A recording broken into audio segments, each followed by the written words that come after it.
అందరికీ నమస్కారము. తాళపత్ర నిధి ఛానల్కు స్వాగతం. ఈరోజు మనం ఈ వీడియోలో తొలి ఏకాదశి ప్రాశస్త్యం గురించి తెలుసుకుందాము.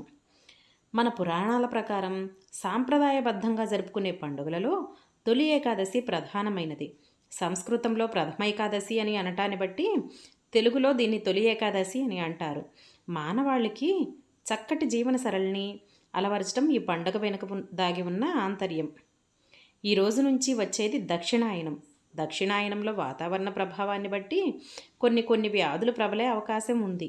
వాటి బారిన పడకుండా తగిన జాగ్రత్తలు ఎలా తీసుకోవాలో, ఆహార వ్యవహారాల్లో ఏ నియమాలు పాటించాలో వివరించి చెబుతుంది ఈ పండుగ. ఈ ఏకాదశినే శయన ఏకాదశి అని కూడా అంటారు. చాతుర్మాస్య వ్రతం ఈ రోజునే ప్రారంభమవుతుంది. వైష్ణవ మతపరంగా ఎంతో ప్రఖ్యాతమైనది ఈ పండుగ. ఆషాఢమాసంలో శుక్ల ఏకాదశి నాడు ఈ పండుగ వస్తుంది. చాతుర్మాస్య వ్రతం ఈ రోజున ప్రారంభమై కార్తీక శుక్ల ద్వాదశితో ముగుస్తుంది. ఈ ఏకాదశి గురించి, చాతుర్మాస్య వ్రత విశేషాల గురించి బ్రహ్మవైవర్త పురాణం వివరిస్తుంది. చాతుర్మాస్య దీక్షా దినాల ఏకాదశుల్లో ఇది మొదటిది కావటంతో దీనికి ప్రథమ ఏకాదశి అని పేరు వచ్చింది. మిగిలిన అన్ని ఏకాదశుల్లోకి విష్ణువుకి బాగా ప్రీతికరమైన ఏకాదశి ఇది. ఈ ఏకాదశి వ్రతాన్ని ఉపవాస దీక్షతో ఎంతో కఠినంగా ఆచరిస్తుంటారు. దశమి నాటి రాత్రి నిరాహారం ఉండి ఏకాదశిలో కనీసం నీరు కూడా తాగక ద్వాదశి రోజున పారాయణం పూర్తి చేస్తారు. అప్పుడే ఏకాదశి వ్రతం సంపూర్ణమవుతుంది.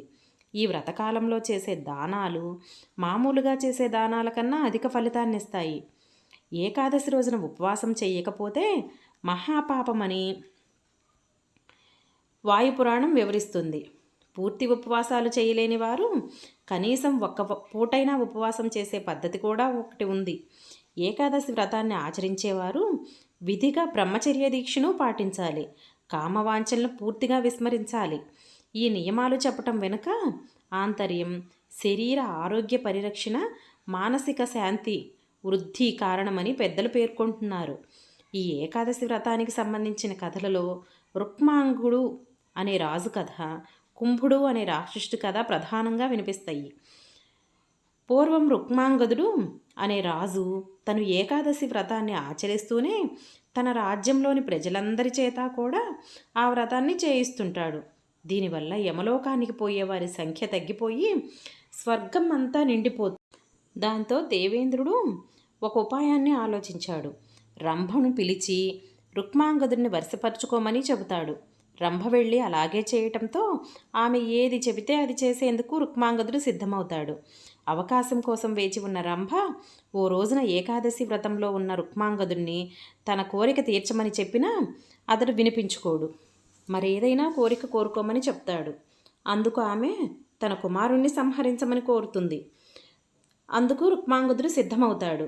అప్పుడు విష్ణువు ప్రత్యక్షమై ఆ రాజుకు మోక్షాన్ని ప్రసాదిస్తాడు. పూర్వం కుంభుడు అనే రాక్షసుడు అయోనిజ అయిన స్త్రీ వల్ల తప్ప మరి ఎవ్వరి వల్ల తనకు మరణం రాకూడదని శివుడి గురించి తపస్సు చేసి వరం పొందాడు. కుంభుడి ఆలోచన ఒక్కటే, అయోనిజగా ఏ స్త్రీ కూడా జన్మించదనే ఈ దుర్మార్గపు ఆలోచనలో ఉన్న కుంభుడు దేవతలనందరినీ సంహరించడానికి ఓసారి వారి వెంటపడ్డాడు. అప్పుడు బ్రహ్మాది దేవతలు వారి వారి దేవేరులతో సహా పరిగెత్తుకుంటూ వెళ్ళి ఒక ఉసిరిక చెట్టు తొర్రలో దాక్కున్నారు. ఆ ఒరిపిడికి ఆ చెట్టు నుంచి ఒక కన్య అయోనిజగా ఉద్భవించి కుంభుడిని సంహరించింది.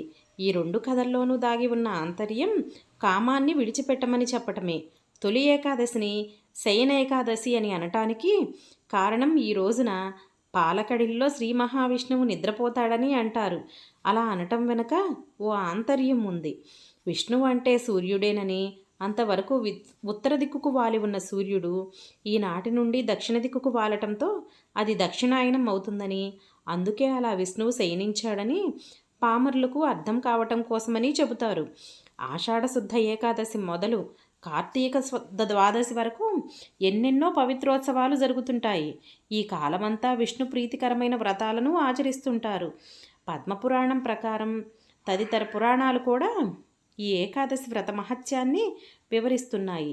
తొలి ఏకాదశి ఇలా ఎన్నెన్నో పురాణ వ్రతకథలలో ఉండటమే కాకుండా ఆరోగ్య పరిరక్షణకు కావాల్సిన అనేక నియమాలను, ఖగోళంలో జరిగే మార్పులను తెలియచేసే పండుగగా కనిపిస్తుంది. ఉపవాసం ఉండటమే ఈ పండుగలలో ప్రధాన అంశమని అనటం వెనుక ఆరోగ్య పరిరక్షణ సూత్రం ఇమిడి ఉంది. ఇదండి మన తొలి ఏకాదశి యొక్క ప్రాశస్త్యము. తెలుసుకున్నారు కదా. ఈ వీడియో నచ్చితే లైక్ చేయండి, సబ్స్క్రైబ్ చేయండి. ఇలాంటి మరిన్ని వీడియోస్ కోసం పక్కనే ఉన్న బెల్ ఐకాన్ను క్లిక్ చేయండి.